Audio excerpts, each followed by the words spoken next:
Notícias na comunidade com Leandro Thompson.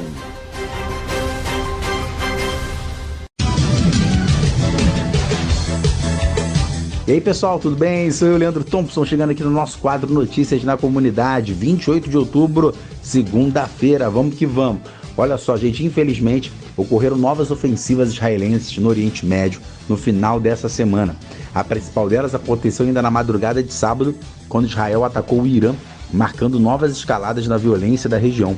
Israel reconheceu ter conduzido uma operação militar em território iraniano, tendo como alvo bases militares, mas evitou instalações nucleares a pedido dos Estados Unidos. O Irã minimizou o ataque e, em nota, acusou o governo de Benjamin Netanyahu de inflamar as tensões em toda a região do Oriente Médio, afirmando ter o direito e a obrigação de se defender contra atos estrangeiros de agressão. Olha, isso que a gente não quer, que essa escalada, e já não tá boa, aumentar cada vez mais, né, tomar forma de guerra de Estado contra Estado. No domingo, o Ministério da Saúde do Líbano confirmou 8 mortos e 25 feridos em um ataque israelense em Sidom, uma das maiores cidades do país.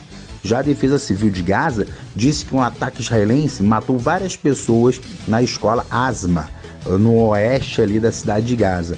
No mesmo dia, em Israel, uma pessoa morreu e mais de 30 ficaram feridas após um caminhão se chocar contra um ponto de ônibus e atropelar passageiros perto de uma base militar no centro do país.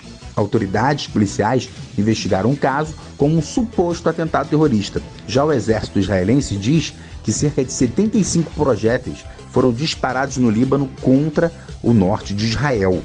Olha, complicado demais, né, gente? É isso que eu estou comentando. Vocês estão percebendo que é Israel, Irã, Israel, Líbano, já está passando daquele limite de Israel e, por exemplo, Hamas, Israel e Hezbollah, que são grupos terroristas, né, notórios aí. Agora, quando vai Estado com Estado, fica começando a tomar aquele contorno de guerra, né? Já está acontecendo.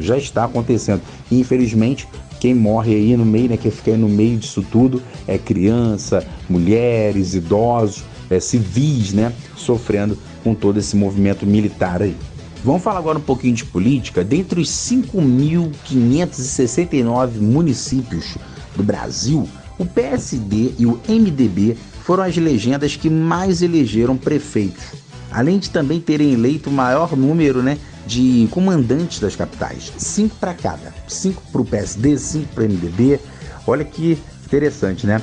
Ainda falando em capitais, 5 delas tiveram viradas eleitorais, hein? Ou seja, candidatos que terminaram o primeiro turno na liderança não conseguiram se manter na primeira posição aí no segundo turno. Fortaleza, que colocou o PT e PL frente a frente, foi a disputa mais acirrada. O petista Evandro Leitão elegeu com 50,38% dos votos, só 0,7% a mais do que André Fernandes. A diferença entre eles foi aí de um pouquinho mais de 10 mil pessoas. Interessante isso, né? Bem apertado. Historicamente, as eleições municipais são uma boa prévia aí das eleições presidenciais, né? 2 anos depois, aí você fica percebendo mais ou menos os partidos que estão ali, mais ou menos são os que vão compor aí a base para o presidente. Considerando a principal cidade brasileira, né, a esquerda terá dificuldade para definir o sucessor de Lula, depois da segunda derrota de Boulos entre os paulistas. No outro campo, né, o apoiador de Bolsonaro, Tarcísio, fez aí valer o seu peso, né? O governador Tarcísio, ele estava apoiando o Nunes, que venceu o Boulos, e o Tarcísio e o Bolsonaro são bem coladinhos. Enquanto isso, né, em Curitiba, Bolsonaro não pôde apoiar todos os seus candidatos preferidos, para preservar alianças feitas, né, por Valdemar da Costa Neto, presidente do PL, o que mostra uma certa saia justa do presidente do PL com o ex-presidente Bolsonaro.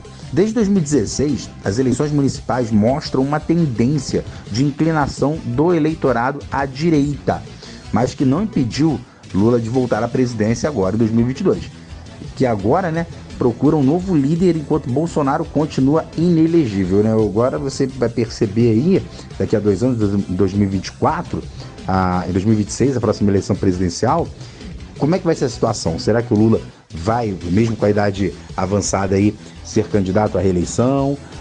Pode ser, né? E do lado do Bolsonaro, quem é que vai vir aí? Será que vai ser o Tarcísio, que está com a bola cheia lá em São Paulo, governador?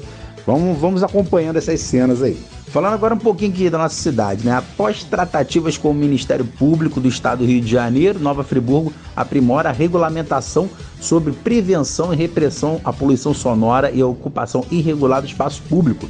Após diálogo contínuo com a 2ª Procuradoria da Justiça, né? Promotoria da Justiça de Tutela Coletiva, tendo uma investigação aí, e junto com a prefeitura, eles publicando, né, esse decreto para ter uma regulamentação, né, investigar direitinho quem é aquela galera que está com um som muito alto, tarde da noite, ali próximo às casas, disciplinar o uso do espaço público, estabelecer regras para controle de ruídos na cidade. O objetivo das tratativas com o Ministério Público e a prefeitura estão sendo desenvolvidos aí ao longo dos últimos 6 meses com a participação da Secretaria Municipal e da PGM, né, da Procuradoria-Geral do Município, da Polícia Militar também, a Polícia Civil, tá todo mundo juntinho aí para coibir a desordem e a poluição sonora em áreas próximas ali à casa, né, à residência. De acordo com a nova regulamentação, estabelecimentos que toquem músicas, né, poderão funcionar de segunda a sexta-feira, de 6 às 11 da noite, com uma tolerância de 1 hora nos finais de semana e feriados. Então,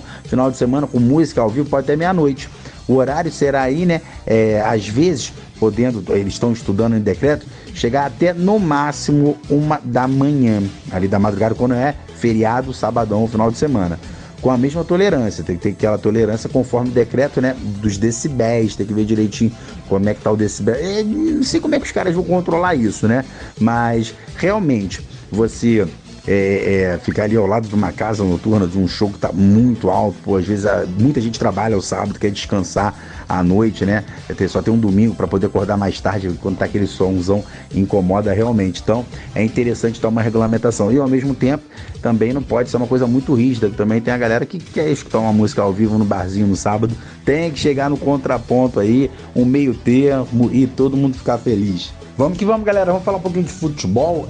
Hoje teremos o Vascão recebendo o Bahia em São Januário, 9 horas da noite. Interessante, né? O Vascão tá aí em 10º colocado, com uma vitória pode estar aí para 9º, então é muito importante vencer o Bahia em casa. O Vasco vem de vitória em cima do Cuiabá.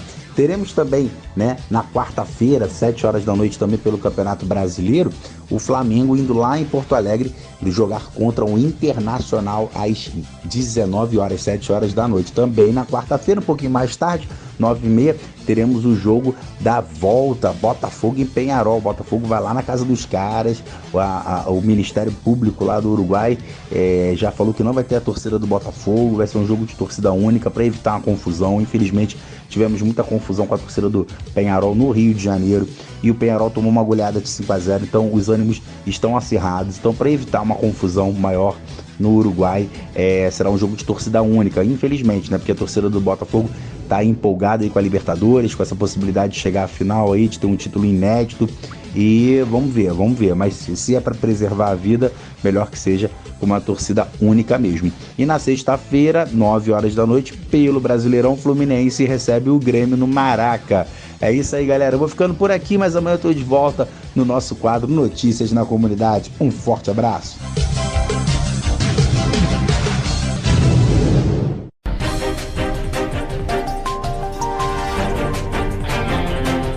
Notícias na Comunidade, com Leandro Thompson.